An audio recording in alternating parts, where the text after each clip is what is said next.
Is the iPhone XR worth it after 5 years since release? Is a single camera sufficient? What about its performance and battery? I'm Sergio from Tecnoideas and this is my review of the iPhone XR in 2023. Let's start with the design. The body is practically the same as the iPhone 11. The frame is made of aluminum and it's filled with glass. The hand feeling is good and exactly what you will expect from Apple. Although I usually prefer compact phones, getting used to this model wasn't difficult even though it is quite big.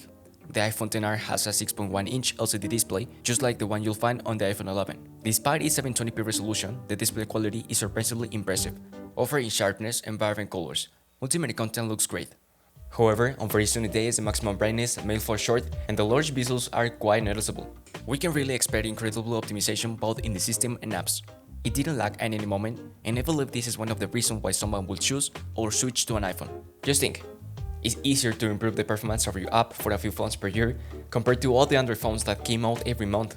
Now let's talk about the battery. We're dealing with a 2900 mAh capacity and a max charging speed of 15 watts. On a normal day, using social media, multimedia content, and maybe a game, it only lasts around 5 hours on screen time. Charging from a dead battery to fully charged took about 90 minutes with a 15-watt charger. Let's move to the cameras. It's a single camera setup with a 12 megapixel main sensor.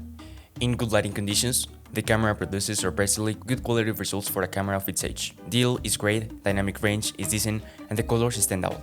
However, it's common for noise to be present in photos even in simple scenarios. The front-facing camera also delivers good results and tries to expose your face properly. DL is great under good lighting conditions, but it's also common for noise to appear in the photos.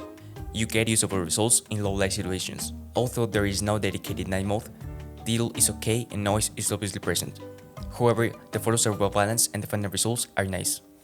It can record at 1080p 60 frames per second with the front-facing camera and 4K up to 60 frames per second with the main camera. The video stabilization is incredible and the footage is very sharp in 4K. Colors are true to life and I didn't have many problems with white balance. So the iPhone XR is a good choice depending on what you need. It has a good camera, provides a pleasant user experience, Face ID is a convenient feature that you quickly get used to, and iOS is well optimized as well, which is a plus. However, the battery life is kinda mediocre. If you're coming from Android, this is a great first option to see if iPhone suits your preferences. If you came from an older iPhone, I would recommend an iPhone 11 or 12, as they will have a better support in the coming years. And that's been my review of the iPhone XR in 2023. Let me know what you think, and if you already have the phone, share your experience so that others have more opinions besides mine. Thank you so much for staying till the end. Bye. Ahora sí.